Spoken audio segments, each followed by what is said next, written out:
बातमी आहे नागपूरमधून। नागपूरच्या प्रभाग 1 मधील मार्टिन नगर परिसरात मतदान केंद्र क्रमांक 43, 44, 47 आणि 49 जवळ काँग्रेस उमेदवार राजरत्न बनसोड या कार्यकर्त्यांची त्यांच्या मतदारांच्या मदतीसाठी लावलेल्या बूथवर मोटरसायकलवर आलेल्या 4 अज्ञातांनी तोडफोड केली। लाथा मारून बनसोड यांच्या कार्यकर्त्यांचे टेबल खुर्च्या या फेकून दिल्या। त्या ठिकाणी उपस्थित असलेल्या काँग्रेस कार्यकर्ते आणि नागरिकांनी दोन्ही दुचाकीचे नंबर नोंदवले असून पोलिसांना ते देण्यात आले। मात्र तोडफोड केल्यानंतर 4 तरुण या ठिकाणातून पळून जाण्यात यशस्वी झाले। अपडेट जाणून घ्या, रजत वशिष्ठ आपल्या सोबत आहे। रजत, काय नेमका प्रकार घडलाय, काय अपडेट मिळतात याचे?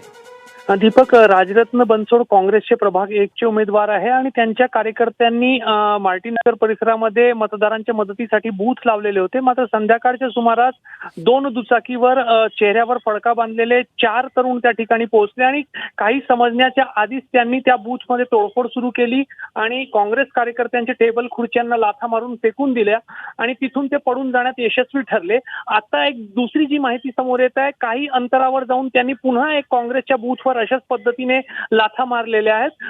दोन्ही दुचाकीचे नंबर काँग्रेस कार्यकर्त्यांनी नोंदवले आहेत। त्यांना धावून जाऊन पकडण्याचा प्रयत्न करण्यात आला, मात्र ते पडून गेले। दोन्ही दुचाकीचे नंबर पोलिसांना देण्यात आलेले, मात्र हे अद्याप सापडलेले नाही। रजत, धन्यवाद दिलेल्या सविस्तर माहितीबद्दल। एबीपी माझा, उघडा डोळे बघा नीट।